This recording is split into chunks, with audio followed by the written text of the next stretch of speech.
Friend breakups hit different, especially while you're in college. And if you're going through this live stream is for you, and I'm here to help you through it. If we've never met before, my name is Dr. Parke. I'm a psychologist who's been helping students since 2005, and I also taught as a psychology professor for 10 years. Let's you and me have a heart-to-heart about your friend breakup, and I'll help you with some tips about how to deal with it as well. So we're going to start by talking about why friend breakups hit different, and then I'll share 4 tips for you about how you can deal with it. Okay, so friend breakups hit different in college because these types of breakups are diffuse. They are like when a rope unravels and there's just all these loose endings. It's just totally ambiguous. It's ill-defined. There's no clarity about it. A lot of the time, a friendship will kind of fade away or it'll just dissolve over time. Many times there's no closure. Of course, it depends on your situation and the nature of this friendship and the breakup itself. Of course, it depends on your situation and the nature of this friendship and the breakup itself. But that's one of the hardest things. It's just this diffuse, ambiguous ending. And how do you even grieve a loss that's not clearly outlined? A second reason why friend breakups hit different is that you lose part of the support system that you could have leaned on to grieve a loss. And so you might have gone to that friend that you're now broken up with to help you through the breakup of a friendship, right? I don't mean to laugh, but it's like kind of ironic that this is someone that you would have leaned into for support to go through such a heartbreaking time, and yet that is the person that you're grieving, right? The third reason why friend breakups can hit different is that, especially in college, we're in a time where a lot of our sense of self, a lot of our sense of identity in this really uncertain transitional time of college comes from our friendships. And when I talk with college students, a lot of the time they talk about friendships as tied to a sense of their own security or insecurity. In other words, as tied to a sense of their own security or insecurity. In other words, they feel more secure when they have a solid base of friendships. They feel more insecure when those friendships are in flux or when those friendships are in question. And so losing a friendship, having a friendship breakup can inherently lead to this sense of insecurity and a loss of identity for you.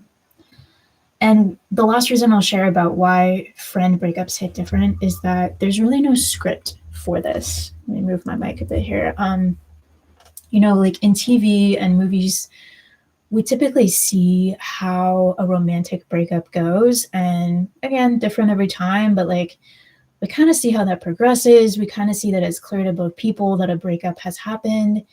And with friendships, it's just so different, right? Like there's not really a script. There's not really a way that this goes. A lot of the time we don't know how to do it. We don't know how to get through it. And it's just this big nebulous thing that is unscripted. And a lot of the time it's unspoken as well. So let's talk about 4 tips for helping you deal with a friend breakup while you're in college. And the first one is this lens of grief.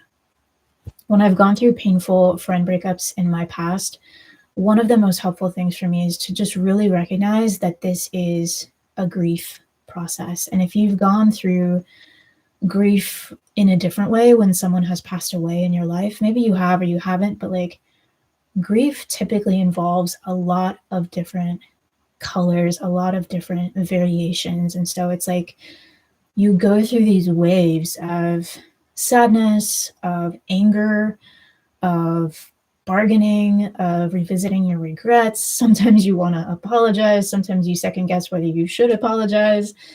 You revisit memories in your mind. Sometimes people call this overthinking, right? Doubting yourself. And so a lot of that comes to the forefront as we go through a friendship breakup. And I would say a lot of that falls under the umbrella of grief. And Like any grief, this is going to be a process. It's not going to be a band-aid that you rip off immediately. It's going to take time, and it's going to be like this wave that's going to slowly recede back into the ocean of your life over time. And it might take months. It might even take a year. Depends on the situation you had with your friend. But I would gently suggest to you that you make room for this grief. It's going to feel like a painful, unwelcome visitor in your life that is only there to do you harm. But if you accept that the grief is here, if you pull up a chair at the table of your life and you really sit with it, paradoxically, that sense of hospitality is going to help this grief pass through your life, rather than having the grief keep you stuck or haunt you or stop you from moving forward. The second tip I would share with you is say what you need to say. We talked earlier about, part of why friendship breakups hit different is that it's so ambiguous, it's so diffuse, and often there's no closure. So I want you to give yourself closure by saying what you need to say.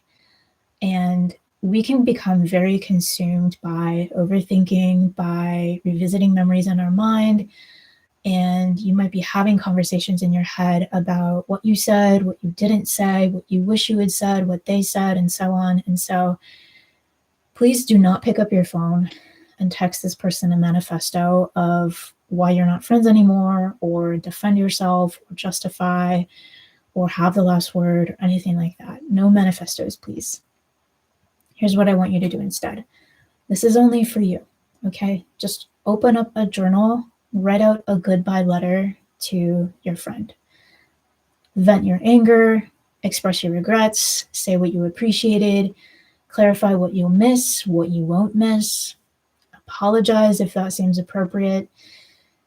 This is your chance to cathartic, to get it off your chest, and to emotionally vomit everything that you need to say. And you can do that without any fear of reprisal or any fear of hurting anyone else, because you don't have to share this with anybody else. In fact, I would probably suggest you not share it with anyone else except maybe a therapist. Get it out of your system, give yourself closure. Some people feel better just writing it out, like just the simple act of writing it out and journaling this. Some people feel better. Other people want a more active process, so they might actually write it out on a physical piece of paper and then burn it or crumple it up, throw it in the trash, put it in a helium balloon, send it to the sky where the birds are. I don't know. You do you. But I tend to do this on I tend to journal in an app on my phone, but most of the college students I talk to are wanting the physical, tangible paper to write on. So the point is, say what you need to say so that you can close this chapter with some closure. Tip number 3 is to deal with your side of the street. So any relationship is a two-way street. And another way to think about that is to have this image in your mind of neighbors, where you have your side of the street that you're responsible for. The other person, in this case your friend, has their side of the street that they are responsible for. And so as you reflect back on this friendship and everything that went down, what can you learn? And I'm not trying to ask that in some asinine way, this is a growth and learning opportunity. I don't mean it like that. I just mean, this has happened. It's been painful. What will be helpful for you moving forward to bring more clarity into your friendships? What will be helpful for you in terms of the kind of friend that you will be? What have you learned about what you need and what you're looking for in your friendships, and what you're not wanting in your friendships as well? So, the other thing about it is none of us are perfect cherubs, myself included, and we all make mistakes, and we would do well to be honest with ourselves about our mistakes and own up to them and just learn from them. We make mistakes every day, right? Not because we're bad people, just because we're human. And we can learn from those and have richer friendships in the future because of them. So all of us to say, deal with your side of the street. And then my last and final tip for you, number 4, starve your attention. A breakup is a breakup is a breakup. even if it's a friendship breakup, not a romantic breakup, sometimes doing stereotypical breakup things can still be helpful.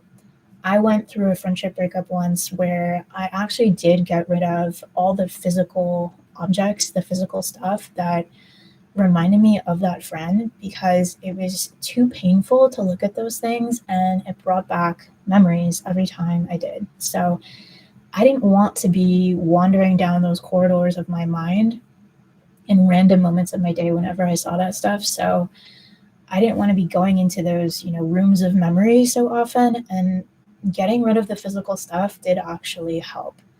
And if I was talking to someone where I thought about this friend and I thought of mentioning them, or I thought of telling a story about them, or something that happened, or like, oh, this one time they said this, or like this one time this thing happened, I'm not even saying something bad, just saying something neutral or even something positive, I stopped myself. So one way of starving my attention was to get rid of physical things that reminded me of this person. The other way to starve my attention was to not talk about them. Like, the thought of them would come to mind in conversation. I didn't say it. I just made a decision that I wouldn't let their name or like stories about them come out of my mouth.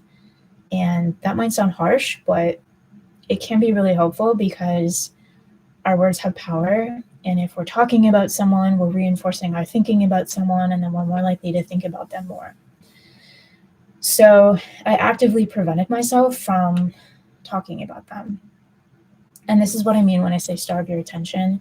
Remove the physical things that get you thinking about them. Remove the habit of talking about them. So it's kind of like a two-pronged thing.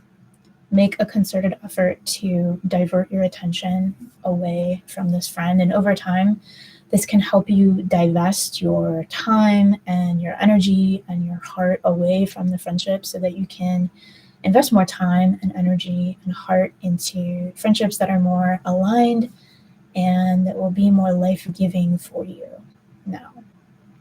So as a last and final note, I just want to say that if you're watching this and you are struggling with a friendship breakup and you're wanting to add more support into your life, including friendships, please know that I host an online community as a psychologist where college students like you are supporting each other, especially as they go through stress and anxiety. So we have daily check-ins, we have accountability for moving forward in school.